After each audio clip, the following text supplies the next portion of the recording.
Yesterday, I did a video in which I explained that I went to ChatGPT and asked for help on building a business plan to grow my business, Best of Us Investors, and that Tony, the ChatGPT that I spoke to, asked me a series of questions. I spent about 2 hours putting together the data, sharing it with him, and he got back to me and said that he would analyze the data and he'd be getting in touch with me soon. He had asked for my name and my phone number and my email address, but I hadn't heard from him, and so I'm something of an impatient person.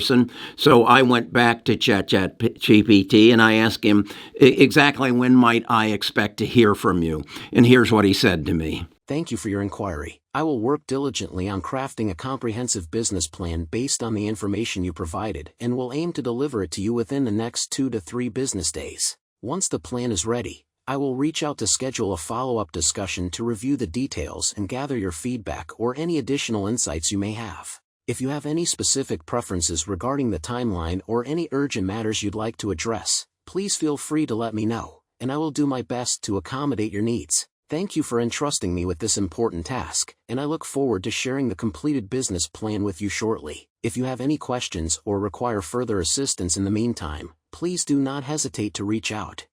I want you to understand how I interpret this. This is as if I went to one of the Wall Street advisory firms and I asked for guidance on how to grow my business, and I would expect that they'd say, "Do you have $100,000 that you could share with us?" And then we would get involved, and over a period of time, they would help me grow my business, and then maybe even sell it. That's what this is offering me, and I thought on it and I said, I need to understand this. Where is this going, and what are they doing? And now I'm understanding the words that I hear. We have to teach the platform. Well, they're going to teach the platform on me. They're going to use me as an example, and through artificial intelligence, I'm going to interchange, and they will build a platform to help people, small businesses like me, to build a business plan to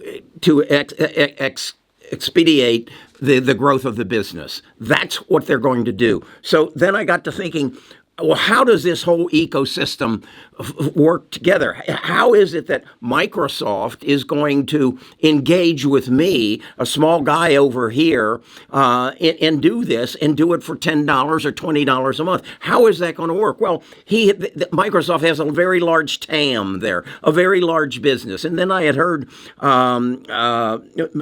Palantir, Alex Karp, talking about bringing these businesses in that had $1 million to spend. Well, that's not me. And taking them to boot camp and analyzing their data and showing them what they could do. Well, that's exactly what Microsoft is doing to me, but not on a refined scale that Palantir is doing for the $1 million business. So I'm seeing that there's an ecosystem here that is all going to interact and intertwine, and then I need to figure out who are the companies that are going to build it out and who are going to make it possible. And so I built a PowerPoint spreadsheet that I want to share with you, that I come up with 4 basic elements of companies that are involved in this AI build out and this platforms that they're building. And I'm trying to figure out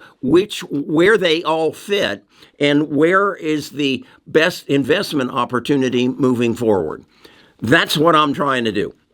So this is not financial advice. This is just me sharing my knowledge and also appealing to you to help me.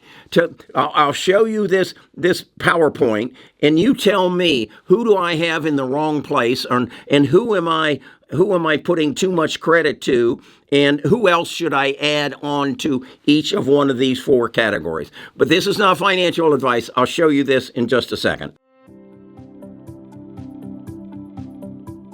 Best of Us Investors presents Kerry Griegmeyer.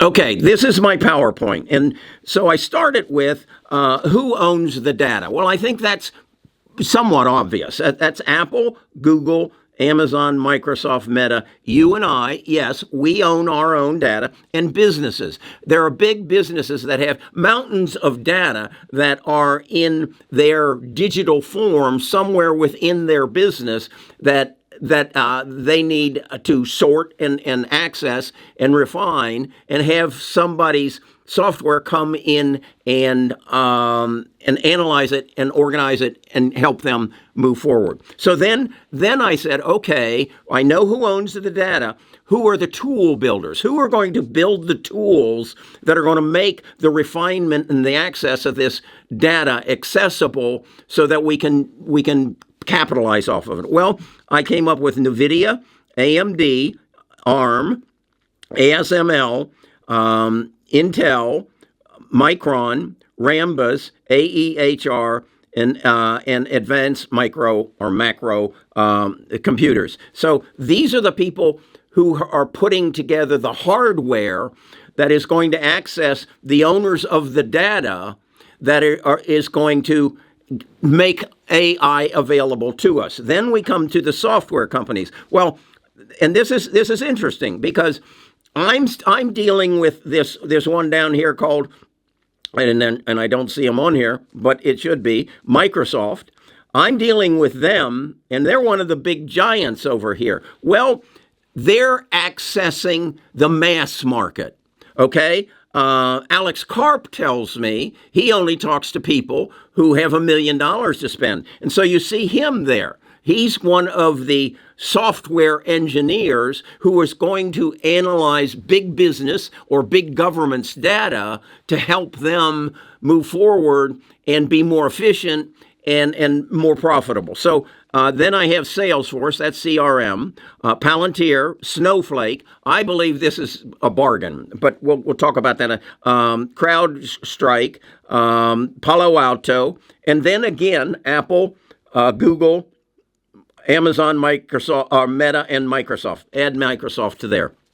So they're going to they're zeroing in on the big fish. That's Palantir and Snowflake and people, and then you have the cybersecurity that's going to have to come in and make sure all this data is secure so that other people can't come in and take advantage of it. So that's how I see that. And again, if there are companies like I left Microsoft out that have to be added to there, I need your input. Then I have what I've just recently discovered, the builders. These are the people who Apple and Meta and Google are saying, we have these data centers that have these old computers in them, and we're buying new computers from Supermicro and Dell, and they have the GPU chips in them, and they're generating more heat,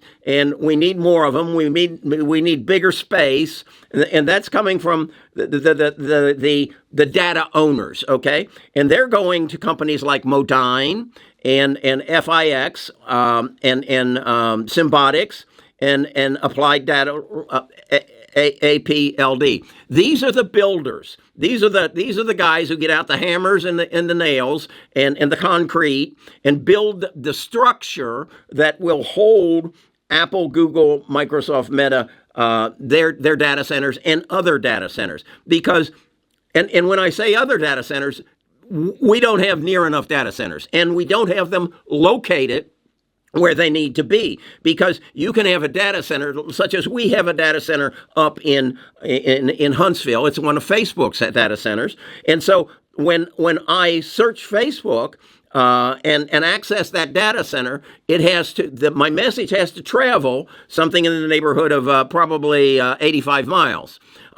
That's okay if what I'm asking for is a business plan. But if what I'm asking for is controlling my autonomous automobile, it needs to probably be closer, okay? And it needs to be in a more confined area so you don't have the space to dissipate all the heat that you do out in the middle of a field, okay? So they're now working on submerging these data centers so that they can displace the heat. And that brings in a whole nother spectrum of the tool builders and the builders. And that's the challenge I have now. I have got this down to basically, as you can see here, about 24 companies that I know I need to invest in. And I know that they, from the knowledge I have now, they will take me into the future and deliver what ChatGPT is telling me right now they're going to deliver. They're going to deliver me a business plan that is going to help me build this business that I have, that I can sell it to somebody for $1 billion. Okay? That's the dream they have planted in my head from the interpretation of what I'm seeing they're offering. From that, we don't know where this is going. But if I'm right, and if this Tony is telling me the truth, that within 2 to 3 business days, he'll be contacting me. And I honestly believe he'll probably contact me through an email, and he'll get me back onto into ChatGPT, and we'll exchange typing, okay? But right around the corner is Tony's face, and is a avatar, a bot that I will sit and talk back and forth to. And I will explore all the possibilities. And I will say to him, here, let me take you to my Google Analytics, and you look at my at my analytics and give me some feedback. Here, let me show you some of my latest videos, and you give me some feedback. How can I make those videos more appealing and dress them up and whatever? And how can I do that most economically? That's what's going to happen. And if you're a businessman, I want your mind right now exploding, or woman exploding, as to how can that happen for me? How can I go to the knowledge base of the world and ask questions and get first-class answers that I'd have to pay $100,000 to a Wall Street firm for? That's what's staring you in the face right now. And if you can figure it out, and if you can work with me to fill my PowerPoint chart out to who are the players and who's going to reap the biggest reward for the dollar I invest. And if we do that together, we've got an advantage. I get emails from people and say that are working in data centers and saying, this is who we're buying our equipment from. This is an opportunity. I'm inviting you to get on the bus. It's turning into a train. Okay, I'm Kerry Grinkmeyer. I'm a retired financial advisor. I think I stumbled onto something that is going to keep me excited for at least the next 3 to 5 years. And then from that point on, my God, what is going to happen when machine learning kicks in? And then right after that, we got quantum computing coming in. It's mind-boggling.